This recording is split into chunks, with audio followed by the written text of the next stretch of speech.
Nations condemned Israel over inhumane killing of civilians. Bangladesh fighter jet crashes into school.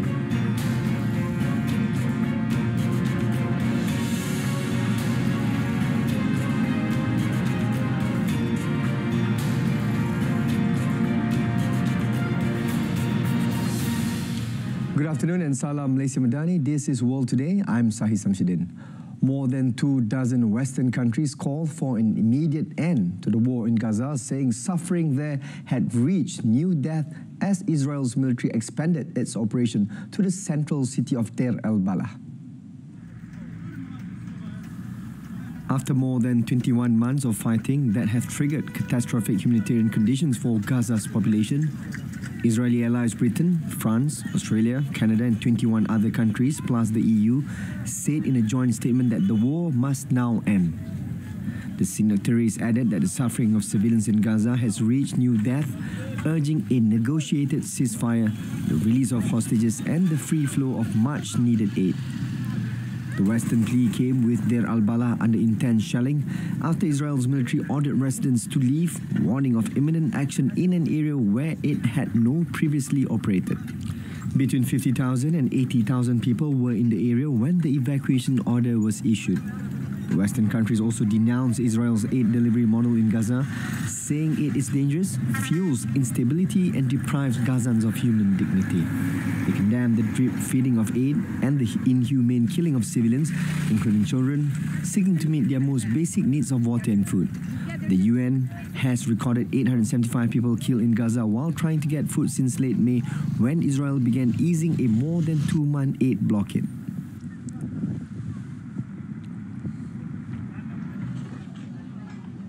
On a related note, UN Secretary-General Antonio Guterres has condemned the accelerating breakdown of humanitarian conditions in Gaza after more than 21 months of Israel's war with Hamas. His spokesman, Stephanie Dujarric, said the last lifeline keeping people alive are collapsing, and the United Nations chief deplores the growing reports of children and adults suffering from malnutrition. Dujarric said the Secretary-General notes that the intensification of hostilities in recent days come as the humanitarian system is being impeded, undermined and endangered. He added a new evacuation order in parts of Deir al-Balah pushes people into more desperate conditions and further displacement and restricts the United Nations' ability to deliver life-saving aid. And as you are well aware, over the weekend, Israeli military issued another displacement order in Deir al-Balah, spanning 4 neighborhoods. Our humanitarian affairs colleagues warned that the mass displacement order has dealt yet another devastating blow to the already fragile lifeline keeping people alive across the Gaza Strip.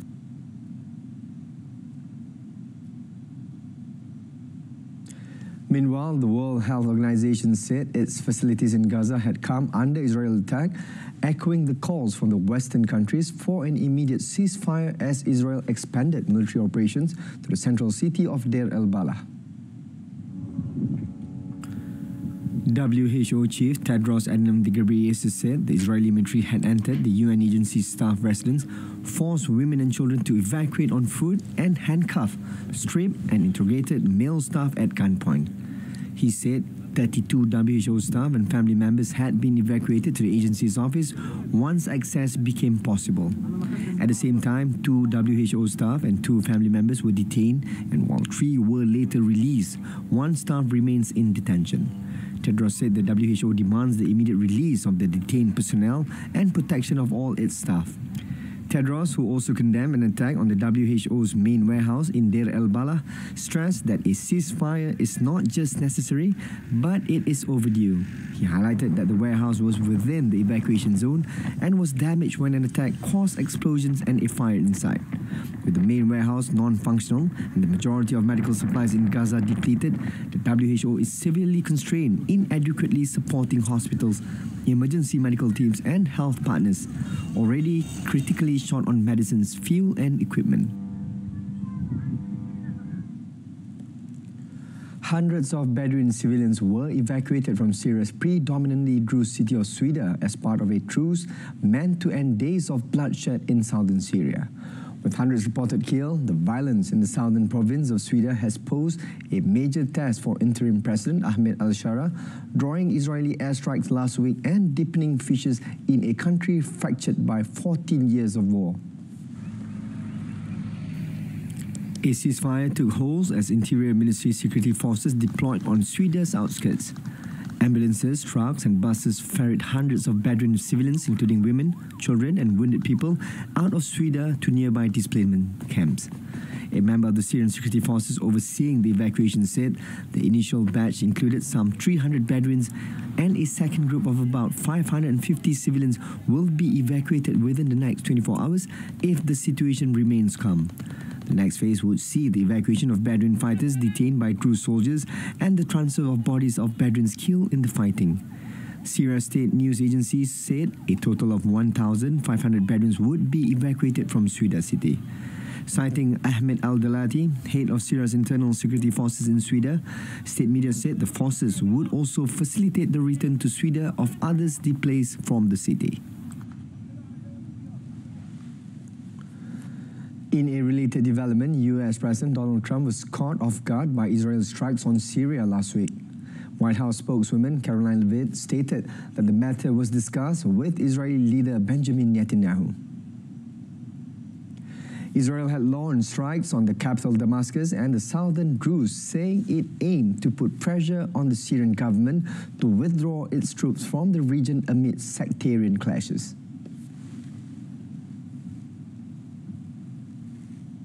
He was caught off guard by the bombing in Syria and also the bombing of a Catholic church in Gaza, which, as you know, I addressed at my briefing last week.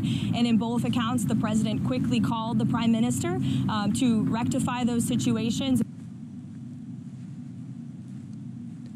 The U.S. stated it did not support recent Israeli strikes on Syria and had made clear of its displeasure, while Syrian leader Ahmed al-Shara accused Israel of trying to fracture his country and promised to protect its Druze minority. In May, Trump met with Syria's President Ahmed al-Shara in Saudi Arabia shortly after lifting many long-standing U.S. sanctions against Damascus. Trump later praised the leader who led a major armed group that toppled Bashar al-Assad's government in December. Russia and Ukraine have decided to hold new peace talks tomorrow. President Volodymyr Zelensky announced the discussion will be a follow-up to two earlier rounds that made little progress on ending the war. The talks will be held in Istanbul, the same venue as previous negotiations, which failed to make any breakthrough in May and June. Сьогодні я обговорив з Рустемом Умєровим підготовку обміну та ще однієї зустрічі в Туреччині з російською стороною. Умєров доповів, що зустріч планується на середу. Завтра буде більше деталей. However, Russia did not immediately confirm the new negotiations. A senior Ukrainian official told that the Istanbul talks would probably focus on further prisoner exchanges and a possible meeting between Zelensky and Russia's President Vladimir Putin. At war since Russia's all-out invasion in February 2022, the rival sides met in Istanbul on 16 May and 2 June as Washington stepped up pressure for a deal, but no breakthroughs were made. Ukrainian and Russian negotiators only agreed to hold prisoner exchanges. Russia has since launched intense air attacks on Ukraine and seized more frontline territory.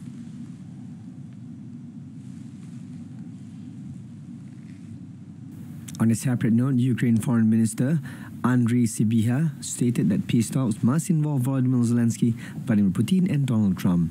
Sybiha explained that it would be very beneficial if the US president participates in the talks.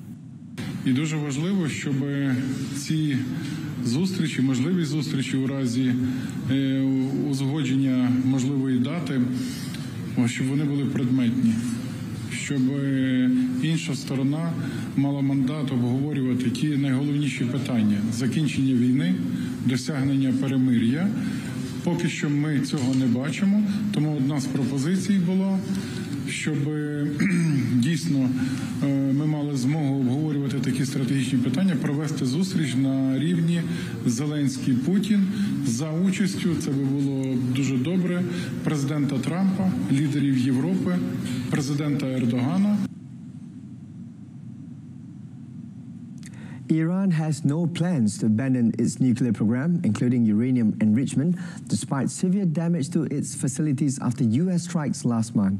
Foreign Minister Abbas Archie stressed that any future nuclear deal would have to contain the right to enrichment. It is now stopped because, yes, damages are serious and severe, but obviously we cannot give up our enrichment because it is an achievement of our own scientists, and now more than that, it is a question of national pride. When asked whether an enriched uranium had been saved from the strikes, Arghachi said he has no detailed information, but that Iran's Atomic Energy Organization is trying to evaluate what has exactly happened to the country's nuclear material. Regarding negotiations with the U.S. to de-escalate region tension, Arghachi said Iran is open to talks, but not direct for the time being. He added Iran is ready to do any confidence-building measure needed to prove that Iran's nuclear program is peaceful in exchange for lifted U.S. sanctions. Arghachi remarks come as Tehran is set to hold new talks on its nuclear program with Germany, France and the United Kingdom on Friday in Istanbul. Washington bombed 3 nuclear facilities in Iran on 22nd June to support Israel's 12-day military offensive, including the Fordo underground uranium enrichment site located south of Tehran.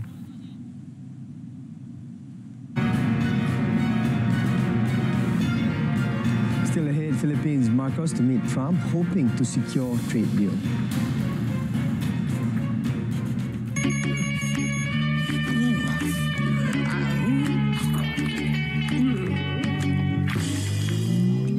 Tutup tingkap dan pintu untuk kekal dingin dan lebih jimat.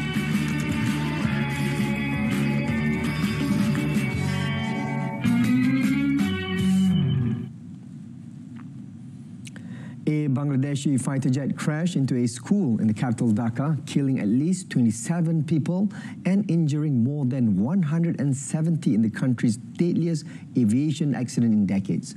A military statement said the jet crashed following a mechanical failure and the fatalities included the pilot. Many of the victims were young students who had just been let out of class when a Chinese-made F-7BJI aircraft slammed into the Milestone School and College. Muhammad Maruf Islam, Joint Director of Dhaka's National Burn and Plastic Surgery Institute, where many victims were treated, said most of the injured were aged between 8 and 14. The military said the pilot, Flight Lieutenant Tawqir Islam, was on a routine training mission when the jet reportedly encountered a mechanical failure. It further explained that the pilot tried to divert the aircraft away from densely populated areas, but despite his best efforts, crashed into the 2-story school building. The military added the exact cause remains under investigation. The interim government of Muhammad Yunus announced a day of national mourning today. The crash was the worst aviation accident in the country in several decades. The deadliest ever disaster happened in 1984 when a plane flying from Chattogram to Dhaka crashed, killing all 49 on board. Elsewhere, Alaska Airlines has warned of more flight disruptions after an unexpected failure of a critical piece of hardware at its data centers forced it to halt all flights for about 3 hours. The Seattle-based airline had cancelled 66 or 7% of its scheduled flights yesterday, while 110 or 12% of its scheduled flights were delayed. Its subsidiary Horizon Air was also dealing with flight disruptions. Since Sunday evening, the airline has had more than 150 flight cancellations as the outage prompted it to request a system-wide ground stop for Alaska and Horizon Air flights. Alaska said additional flight disruptions are likely as it repositions aircraft and crews throughout its network. It added that the IT outage is not related to any other current events and it is not a cybersecurity incident. The company said a critical piece of hardware at its data centers manufactured by a third party experienced an unexpected failure. It impacted several of its key systems, necessitating a group stop to keep aircraft in position. Without specifying the location, Alaska said it is currently working with its vendor to replace the hardware equipment at the data centers. Philippine President Ferdinand Marcos Jr. will meet U.S. President Donald Trump this week, hoping Manila's status as a key Asian ally will secure a more favorable trade deal before a 1 August deadline. Marcos will see Trump at the White House today, the first Southeast Asian leader to meet him in his second term. Trump has already struck trade deals with two of Manila's regional partners, Vietnam and Indonesia, but had been driving tough bargains in talks, even with close allies Washington needs to keep on side in its strategic rivalry with China. Before leaving Manila, Marcos said that he expects the discussions to focus on security and defense in addition to trade. Philippine officials said Marcos will stress that Manila must become economically stronger if it is to serve as a truly robust U.S. partner in the Indo-Pacific. Trump this month raised the threatened reciprocal tariffs on Philippine imports to 20% from 17% threatened in April. Marcos, who arrived in Washington on Sunday, went to the Pentagon yesterday for talks with Defense Secretary Pete Hegseth and later met with Secretary of State Marco Rubio. During his trip, he will also meet U.S. business leaders investing in the Philippines. The U.S. Justice Department has released more than 240,000 pages of documents related to the assassination of Martin Luther King Jr. They included records from the Federal Bureau of Investigation, FBI. Files were posted on the website of the National Archives, which said more would be released. The FBI kept files on King in the 1950s and 1960s, even wiretapping his phones because of what the Bureau falsely said at the time were his suspected ties to communism during the Cold War era. In recent years, the FBI has acknowledged that as an example of abuse and overreach in its history. King died of an assassination bullet in Memphis, Tennessee on 4th April 1968 as he increasingly extended his attention from equal rights for African Americans to economic issues and calls for peace. Earlier this year, Trump's administration released thousands of pages of digital documents related to the assassinations of Robert Kennedy and former President John F. Kennedy. Trump promised on the campaign trail to provide more transparency about Kennedy's death. Upon taking office, he also ordered aides to present a plan for the release of records relating to the assassinations of Robert Kennedy and King. Venezuela Attorney General Tariq Saab said his office will investigate El Salvador's President Nayib Bukele and two other officials for the alleged abuse of Venezuelans who were detained in the Central American country. More than 250 Venezuelans held in El Salvador's notorious sea salt prison returned to Venezuela on Friday under the terms of a prisoner exchange agreed with the U.S. Saab said the detainees suffered human rights abuses ranging from sexual abuse to beatings, were denied medical care or treated without anesthesia, and given food and water that made them ill. Apart from Bukele, Saab said Venezuela will investigate El Salvador's Justice Minister Gustavo Villatoro and head of prisons Osiris Luna Miza. The Venezuelans were sent to El Salvador from the U.S. in March after U.S. President Donald Trump invoked the 1798 Alien Enemies Act to deport alleged members of the Tren de Aragua gang without normal immigration procedures. The former detainees arrived near Caracas on Friday, where some reunited with their families, but they have not yet returned to their own homes. The government previously said the men will be medically evaluated and interviewed before being released. At least 18 people have been killed and 9 others remain unaccounted for following heavy rains and landslides that began ravaging South Korea last week. According to the Interior Ministry, the casualties include 10 dead in the southern county of Sancheong, 2 in the northern county of Gapyeong, and 2 in the western city of Seosan. 4 of the missing were reported in Sancheong, while another 4 were reported in Gapyeong. More than 14,000 people have taken shelter across 15 major cities and provinces since the heavy rain started last Wednesday. Property damage has been extensive, with 1,999 cases reported at public facilities and 2,238 cases reported at private facilities as of Sunday. The government has lifted all heavy rain advisories and on Sunday lowered the warning level from serious to attention. South Korean president, who took office in June, has promised to make the country safer and to prevent any repeat of the disasters in recent years that have often been blamed on the inadequate response by authorities.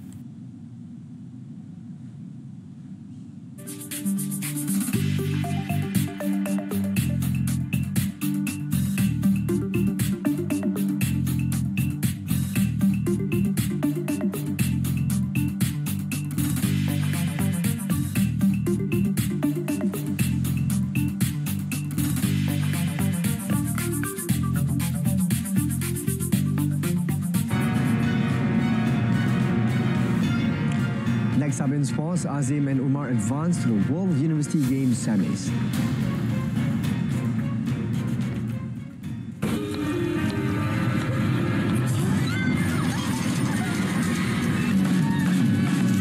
Peralatan elektrik 5 bintang memberikan perkhidmatan 5 bintang.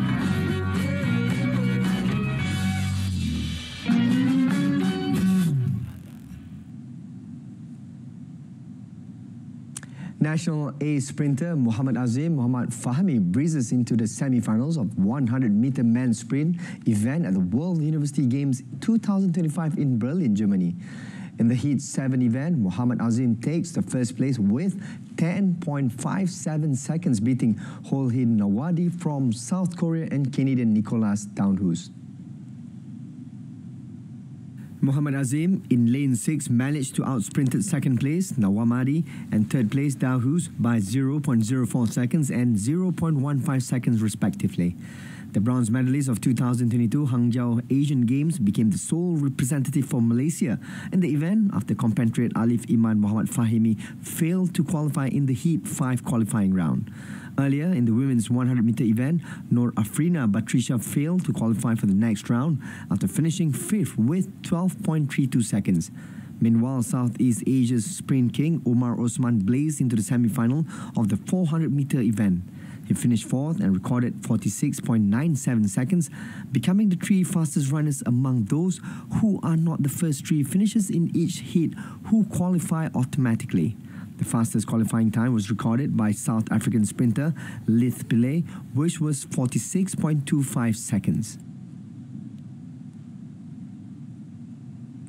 Moving on to football, the national under-23 U23 football team's hopes of advancing to the semi-final of the 2025 ASEAN U23 Championship ended after they were held to a goalless draw against Indonesia in the last Group A match at Gelora Bung Karno Stadium last night. The draw means that Indonesia topped Group A with 7 points, followed by the Philippines 6, Malaysia 4 and Brunei last without a single point. Despite the result, coach Nafuzi Zain expressed pride towards his charges, especially goalkeeper Zulhilmi Sharani, for his excellent performance in fending off Indonesia's constant attacks and keeping a clean sheet. He stressed that the young squad had improved from match to match, especially since many of them were playing for the first time at the international level. He pointed out that the experience would also be valuable and promised to raise the team's maturity and physical aspects. The match was a fiercely contested affair, with 7 yellow cards shown by Japanese referee Takasaki Koji, 3 to Malaysia and 4 to Indonesia. Malaysia began the U23 Championship campaign with a 2-0 loss to Philippines before thrashing Brunei 7-0, but failed to compete with Indonesia, who only need a draw to qualify for semi-finals. That is it. Indonesia. Liverpool have agreed to sign Eintracht Frankfurt striker Hugo Ekitike in a deal worth an initial £69 million. The Premier League champions switched their focus to Ekitike following Newcastle's refusal to sell Sweden striker Alexander Isak, who is valued at around £150 million by the Magpies. Newcastle and Manchester United were also interested in Ikuti, but Liverpool looks set to win the race for one of Europe's hottest young stars. It is believed that the Reds have agreed to pay a potential further £10 million in add-ons to sign the 23-year-old Frenchman, whose overall price tag could reach £79 million. Once this transfer is completed, Ikuti will link up with Arne Slot's side on the pre-season tour of Asia. Ikuti scored 22 goals in 48 games in all competitions for Frankfurt last season after joining the Bundesliga club from Paris Saint-Germain. Liverpool have an opening in their forward line after Jota Jota's recent death in a car crash in Spain. The Reds are also believed to be willing to sell Uruguay striker Darwin Núñez, while Colombia forward Luis Diaz has been the target of a rejected bid from Bayern Munich. The Argentina MotoGP will return to Buenos Aires from 2027, almost 30 years after it was last held there. Since 2014, the race has been held at the Termas de Rio Hondo circuit in the northwestern province of Santiago del Estero. The last time a Premier Class race was held on the Oscar Y. Juan Galvez circuit in the south of Buenos Aires was in 1999. The track will undergo a major renovation and update, which includes work on the track, pits, paddock, and safety zones, incorporating the latest technology to keep up with the current standards. Chief of Government of Buenos Aires, Jorge Macri, said bringing MotoGP to the city means the arrival of an elite competition with the most important international teams and riders, which will be enjoyed by around 150,000 people at the track. The mayor also said that he wanted to bring Formula One back to Buenos Aires, the home of five-time world champion Juan Manuel Fangio. The 2025 edition of the race was held in March, with Marc Marquez winning the Grand Prix. Thanks, Argentina. In tennis, Olympic champion Zheng Qinwen has withdrawn from the US Open as she recovers from right elbow surgery. The matter was announced by the tournament organizers. The world number 6 revealed last week on Instagram that she has been struggling with persistent pain in her right elbow, which affected her performance during both training and matches. After exploring various treatments while little success, Zheng decided to undergo a arthroscopic surgery following consultations with elbow specialists and her support team. She has since announced she will be taking a short break from competition to focus on her recovery. The 22-year-old Chinese star enjoyed a remarkable run last year, capturing gold at the Paris Olympics and reaching the final of the 2024 Australian Open. However, her momentum was halted at Wimbledon this year, where she was eliminated in the first round by Czech player Kateřina Siniakova earlier this month. With Zheng's withdrawal, France Lolia Jeanjean will move into the main draw of the US Open, the final Grand Slam of the season, which begins with the main draw action on 24th August in New York. Super GT 2025 Series dengan 8 siaran langsung perlumbaan. Pusingan 1, 13 April dibawakan dari Litar Okayama International Circuit. Pusingan 2, 4 Mei dibawakan dari Litar Fuji Speedway. Pusingan 3, 28 Jun dibawakan dari Litar Sepang. Pusingan 4, 3 Ogos. Pusingan 5, 24 Ogos dibawakan dari Litar Fuji Speedway. Pusingan 6, 21 September dibawakan dari Litar Sportsland Sugo. Pusingan 7, 19 Oktober dibawakan dari Litar Autopolis. Dan pusingan 8, 2 November dibawakan dari Litar Mobility Resort Montegi di saluran Sukan RTM. Juga secara penstreaman langsung di RTM Click. And that wraps up the world today. In our top story, Western nations condemn Israel over inhumane killing of civilians. Tune in to Malaysia Tonight, coming up at 8:30 p.m. on TV1 and saluran Berita RTM. Till then, I'm Sahih Samsudin, Malaysia Madani, Rakyat, Disantuni. Thank you for watching.